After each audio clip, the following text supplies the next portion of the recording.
bring in Ahmed Kaballo. He's a journalist and activist, and he joins us now from London. Welcome. Good to have you again. So we just spoke a couple of days ago, and at that point, it was just fairly small groups of pro-military supporters.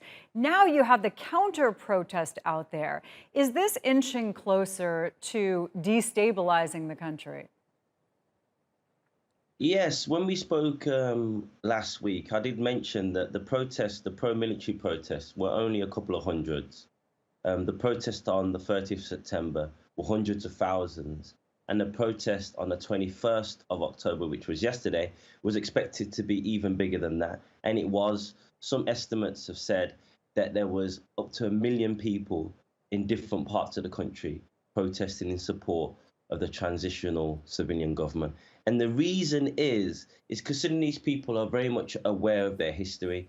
Since 1956, we've had 3 experiments with democracy.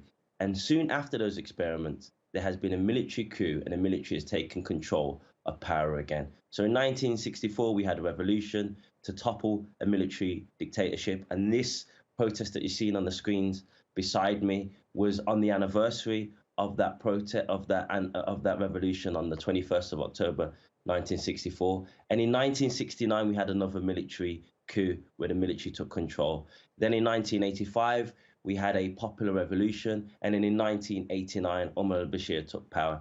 And many people are concerned that history is repeating itself. We had a popular revolution that began at the end of 2018. And now it appears that the military are trying to seize control and take control of the country once again. Now, I've never in my life heard of protesters calling for a military coup, but the hundreds of protesters that were there last week were doing that. And what we found out now, due to the fantastic citizen journalism by the Sudanese people, that many of them were shipped in to protest. There's a story of a group of young boys that thought they were participating in a football tournament, only to realize that they were being paid to join this protest. And that's why this protest that happened yesterday was so important, because it showed that the Sudanese people still support the democratization process of Sudan, and that many of the problems that Sudan has been facing has been due to sabotage by the military figures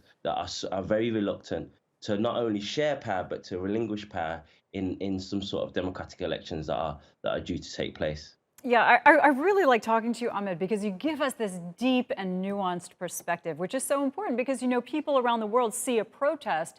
They think, oh, people in Sudan are angry about X, but it doesn't necessarily reflect the popular feeling, and you don't know where it came from. So it was only a few months ago we saw a new parliament. We saw the U.S. praising Sudan in the progress that it had made. Remind us of what touched this off. So there has been an economic crisis. The transitional government led by Prime Minister Hamdok has implemented IMF recommendations where he's cut fuel subsidies, cut bread subsidies, and it's caused a lot of misery on the streets of Sudan.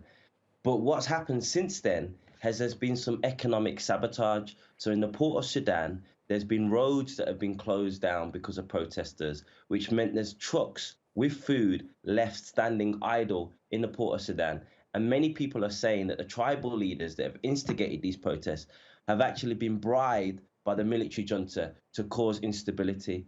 Then we had a military coup attempt in the end of September. Again, many people are saying that this was a kind of false flag operation by the military to consolidate power, to further justify themselves, to further justify their presence. And then we had the peace process that was signed in Juba, where one of the key parties to that peace process, the Sudan Liberation Movement, have left the peace process. Again, there's accusations that they've been co-opted by the military because one of the leaders of that movement is joined the military protest and called for military protest.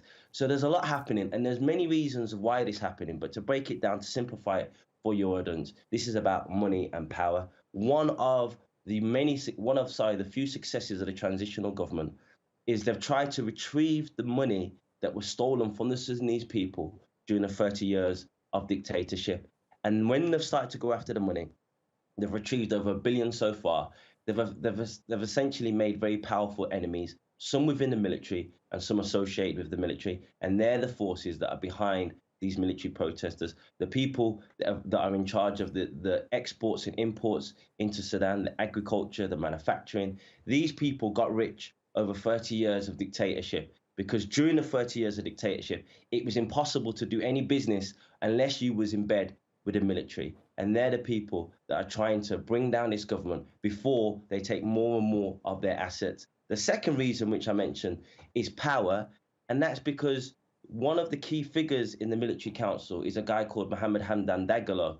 He is the leader of the biggest militia in Sudan, the Janjaweed. He is also seen as the real power behind the military council. He is one of the richest men in Sudan. He's in charge of the 4 largest gold mines. And there is concerns that this committee that's trying to retrieve money will soon come after his money and come after the money of those in the military council. And also, the military have run the show since independence, and they do not want to relinquish that power anytime soon. Ahmed, excellent perspective on this. Thank you so much for sharing it with us.